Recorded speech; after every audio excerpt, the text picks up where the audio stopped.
तमाम खबरें दिखाएंगे आपको देश दुनिया की राजनीति की, खेल की, क्राइम और अपराध की सभी छोटी बड़ी खबरें। नमस्कार, बहुत स्वागत है आपका बिंद व्हाइट टाइगर न्यूज में और आप देख रहे हैं हमारा विशेष कार्यक्रम उड़न खटोला। उड़न खटोला के आज 8वें एपिसोड में हम आपको ले चलते हैं मऊगंज में स्थित रानी तालाब और हम आपको बताएंगे इस तालाब की चर्चित ऐतिहासिक कहानी। साथ ही बताएंगे मऊगंज के रानी तालाब से लगा हुआ गुजरा तालाब के नाम के पीछे के रहस्य और रानी तालाब पश्चिमी भाग में विराजित बूढ़ी दाई महारानी की चर्चित कहानी। बूढ़ी दाई महारानी को हर दिन नगर के सैकड़ों भक्त चढ़ाते हैं जल। नवरात्रि के पावन महीने में उमड़ती है भक्तों की भीड़, चढ़ता है चढ़ावा। लोग मांगते हैं मन्नत, करवाते हैं भंडारे। नगर के लोग शादी ब्याह में देवी को चढ़ाते हैं पहले हल्दी और तेल और नई नवेली बहुओं को बूढ़ी दाई माँ का दिलाते हैं आशीर्वाद। इसके अलावा भी घर में कोई भी शुभ कार्य करने से पहले बूढ़ी दाई महारानी की करते हैं पूजा। अगर यहाँ के बुजुर्ग लोगों की माने तो रानी तालाब तथा विराजित बूढ़ी दाई महारानी जी के बारे में तरह तरह की बातें कही जाती हैं। बातें भी ऐसी कि लोगों को पल भर के लिए आश्चर्य में डाल देती है। ऐसे ही कुछ आश्चर्य भरी बातें हमें भी सुनने को मिली, जिससे मैं भी आश्चर्य में पड़ गया। फिर क्या था, हमारे मऊगंज संवाददाता कुलदीप कुशवाहा उड़न खटोले के साथ निकल पड़े मऊगंज नगर की ओर रानी तालाब और विराजित बूढ़ी दाई मंदिर के बारे में जानकारी लेने। रीवा गजेटियार से प्राप्त जानकारी के अनुसार यह स्थान पहले गंज के नाम से जाना जाता था और गंज के रानी तालाब का निर्माण मऊ के 44वें महाराजा दुर्गसाय जूदेव की पत्नी महारानी चौहानिन रानी साहिबा ने करवाया था। यह स्थान बाद में मऊ और गंज मिलाकर मऊगंज के नाम से जाना जाने लगा। मऊगंज के रानी तालाब निर्माण के पीछे के इतिहास की एक लोक वर्णित एक कहानी पता चली है। हालांकि इस कहानी में सच्चाई कितनी है इसकी पुष्टि बिंद व्हाइट टाइगर न्यूज नहीं करता। आपको बता दें कि प्राप्त जानकारी के अनुसार मऊ के 44वें महाराजा दुर्गसाय जूदेव का निवास वर्तमान चाक मोड़ वेटनरी हॉस्पिटल के पास पहले बनी एक छोटी सी गढ़ी में था। महाराजा साहब का विवाह गुजरात के चौहानिन राजकुमारी से हुआ था। जब रानी साहिबा गुजरात से विदा होकर मऊ आई थी, उस समय उनके साथ गुजरात से एक दाई भी मऊ आई थी। समय निकलता चला गया, लेकिन रानी साहिबा को संतान प्राप्ति नहीं हुई, अर्थात महाराजा साहब निसंतान थे। कुछ दिनों के बाद प्रेत बाधा से महाराज जी पागल होकर मर गए। आपको बता दें कि महाराजा की मृत्यु उसी प्रेत से हुई थी जिसे आज चाक मोड़ में बामन वीर के नाम से जानते हैं। इस तरह राजा भी मर गए, लेकिन उनके कोई संतान भी नहीं थी। मुदरिया और आसपास के जो लोग राज दरबार में काम करते थे, उन सब ने राजकोष को लूटना शुरू कर दिया। यह देख रानी को इस बात की चिंता होने लगी कि मेरे तो कोई संतान भी नहीं है। अगर ऐसा ही चलता रहा तो इतिहास हमें भूल जाएगा। अगर अब हमारे द्वारा कोई कार्य नहीं करवाया जाएगा तो भविष्य में हमारी पहचान खो जाएगी।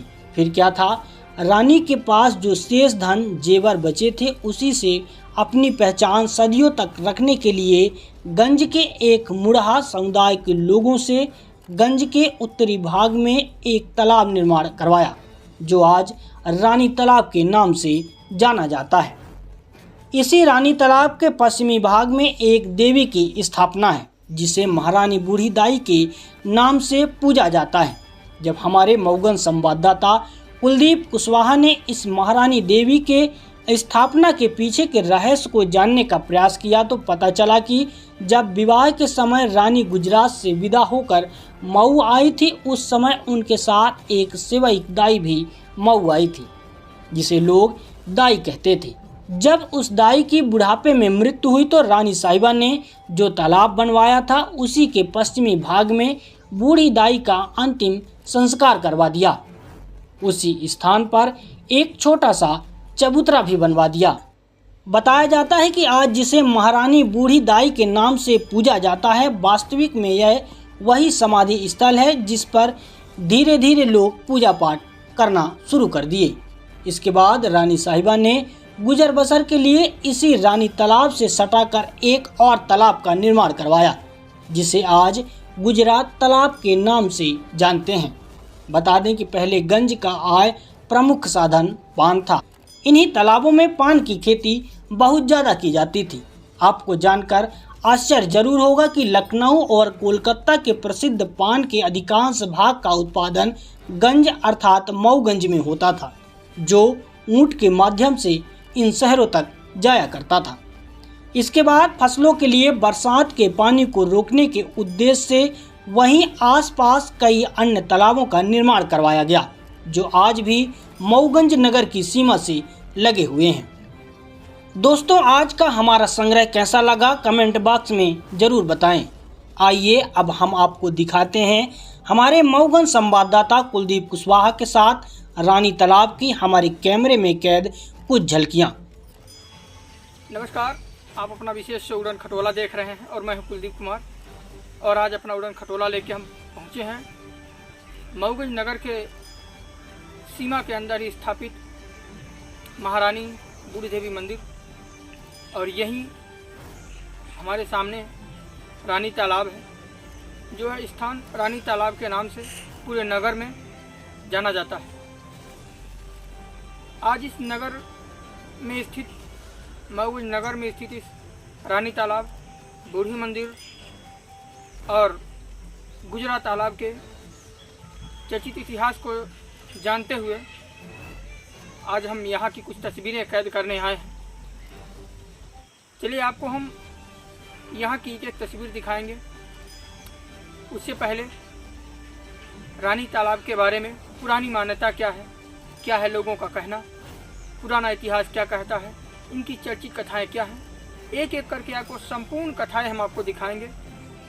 इसमें से आपको हम दिखाएंगे रानी तालाब कैसे बना, यहाँ जो स्थापित ये देवी माँ हमारे पीछे हैं, इनकी स्थापना कैसे हुई, यहाँ गुजरा तालाब के नाम से इस तालाब के आगे एक तालाब है जो गुजरा तालाब के नाम से जाना जाता है। गुजरा तालाब के नाम के पीछे का क्या है रहस्य, इन सारी बातों को आज आपके समक्ष हम रखेंगे। तो आइए सबसे पहले हम देखते हैं रानी तालाब के बारे में कि रानी तालाब आखिर कैसे बना। तो चलिए इस रानी तालाब के पीछे का इतिहास आपको हम दिखाते हैं। ये आपकी स्क्रीन पर दिखता हुआ ये तालाब, ये मऊगंज का रानी तालाब है। एक के बाद यहाँ एक कई तालाब हैं, लेकिन जो ये तालाब आप देख रहे हैं ये रानी तालाब के नाम से जाना जाता है। चलिए आपको हम तालाब को करीब से दिखाते हैं। ये यहाँ है, यहाँ लोग पत्थर वत्थर रखे हैं, नहाते वहाते हैं यहाँ। और इसे आप ये देख रहे हैं, ये शादी ब्याह में पहना जाने वाला दूल्हा जो मुकुट पहनता है, मौर जिसे बोलते हैं, वो है। और यहाँ देख सकते हैं ये जलकुंभी है।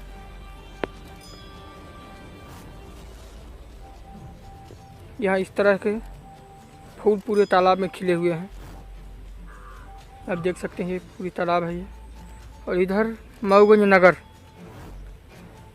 और इसका ठीक सामने, तालाब के ठीक सामने यहाँ ये महारानी जी हैं, जो ये देवी जी हैं। चलिए मैं इनको करीब से दिखाता हूँ।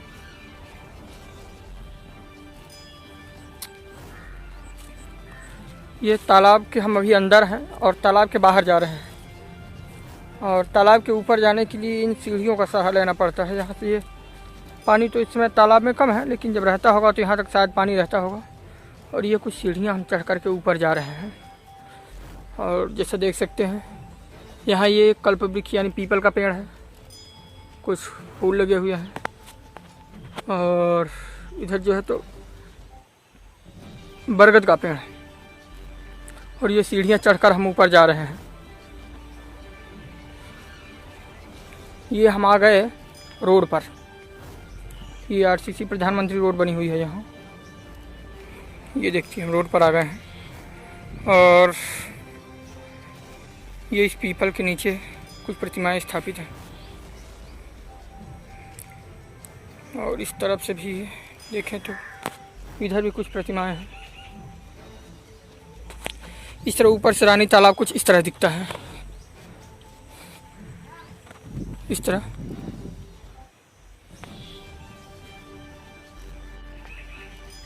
चलिए आपको हम अब दिखाते हैं जो महारानी जी हैं, जो बूढ़ी माई के नाम से जानी जाती हैं। महारानी कुछ लोग कहते हैं, कुछ लोग बूढ़ी माई कहते हैं। तो आइए हम उनका दरबार दिखाते हैं।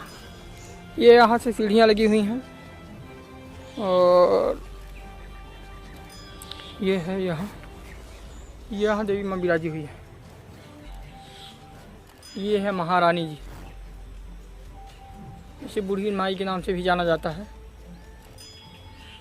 ये आप अपने विशेष कार्यक्रम उड़न खटोला के माध्यम से देख रहे हैं। ये स्थान मऊगंज नगर से सटा हुआ है, जो रानी तालाब के ऊपर मेड़ पर भीड़ पर बना हुआ है। और आप ये यहाँ देख सकते हैं, यहाँ पर हम एक एक तस्वीरें आप दिखा रहे हैं आपको हम। ये यहाँ भी स्थापित हैं, कुछ प्रतिमाएं यहाँ भी स्थापित हैं।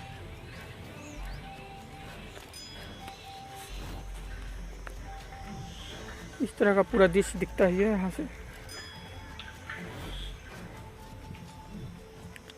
चारों तरफ से हम आपको दिखाने का प्रयास कर रहे हैं। और यहाँ ये हवन कुंड बना हुआ है, इसमें हवन वगैरह करने की व्यवस्था है। ये पूरा रानी तालाब की महारानी देवी जी का स्थान है। और यहीं से ये बड़े अच्छे लाइन से पेड़ लगे हुए हैं जी। और यहाँ से ये पीछे आप सामने ये देख रहे हैं रानी तालाब। ये कुछ यहीं नगर के बच्चे हैं,